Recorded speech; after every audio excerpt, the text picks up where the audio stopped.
ভাড়া ঘৰত পৰি ৰৈছিল 2 বছৰ পূৰ্বে মৃত্যু হোৱা বৃদ্ধাৰ মৃতদেহ। কিন্তু ভাড়া আদায় কৰি থাকিলে ঘৰ মালিকে। সমাজ থাকিও যেন আজি সমাজহীন পৰিৱেশ। আগৰ দিনৰ মানুহে ওচৰ চুবুৰীয়াৰ বিশেষ যত্ন লৈছিল, কিন্তু আজি সময়ৰ লগে লগে মানুহ ইমানেই ব্যস্ত হ'বলৈ ধৰিছে যে তেওঁ আপনজনৰ সৈতেও সম্পৰ্ক বজাই ৰাখিব নোৱাৰে। এই ধৰণৰ চিন্তাৰ উদ্ৰেক ঘটাইছে লণ্ডনৰ এটা ঘটনাই। লণ্ডনৰ এটা ঘৰৰ ভিতৰত বাস কৰা এগৰাকী বৃদ্ধাৰ মৃত্যু হৈছিল, কিন্তু তেওঁৰ মৃত্যুৰ বিষয়ে জানিবলৈ প্ৰয়োজন হৈছিল 2 বছৰ সময়।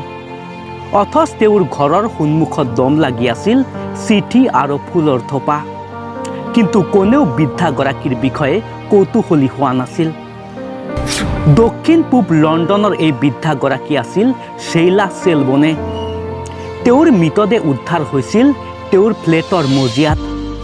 মৃতদেহটো সম্পূৰ্ণ শুকাই গৈছিল, আছিল মাত্ৰ হাড়। তেওঁৰ ওচৰ চুবুৰীয়াই জনোৱা মতে 2019 চনৰ আগষ্ট মাহৰ পৰা তেওঁলোকে মহিলাগৰাকীক দেখা নাই। এনে অৱস্থাত প্ৰায় 2 বছৰ পূৰ্বে মহিলাগৰাকীৰ মৃত্যু হোৱা বুলি কোৱা হৈছে। দ্য মিৰৰ খবৰ অনুসৰি 2019 চনৰ আগষ্ট মাহৰ পৰা শেইলা চেলবনেক দেখা পোৱা নাছিল। ঘৰৰ ভিতৰত পৰি থকা চিঠিৰ থোপ আৰু গেছৰ সংযোগ বিচ্ছিন্ন হোৱাৰ পিছতো ভাড়া সংগ্ৰহ কৰা হৈছিল। অৱশেষত এজন চুবুৰীয়াই আৰক্ষীক এই বিষয়ে অৱগত কৰে।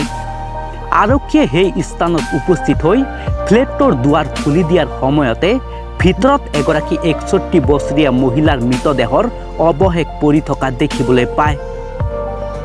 মহিলাগৰাকীৰ মৃত্যুৰ কাৰণ জানিব পৰা হোৱা নাছিল, কিন্তু 2019 চনৰ আগষ্ট মাহৰ পৰা মহিলাগৰাকীক প্ৰত্যক্ষ নকৰাকৈ ঘৰ মালিকে আৰক্ষীক জনোৱা নাছিল। সেই সন্দৰ্ভত ঘৰ মালিকক সোধা পোছা কৰা হৈছে।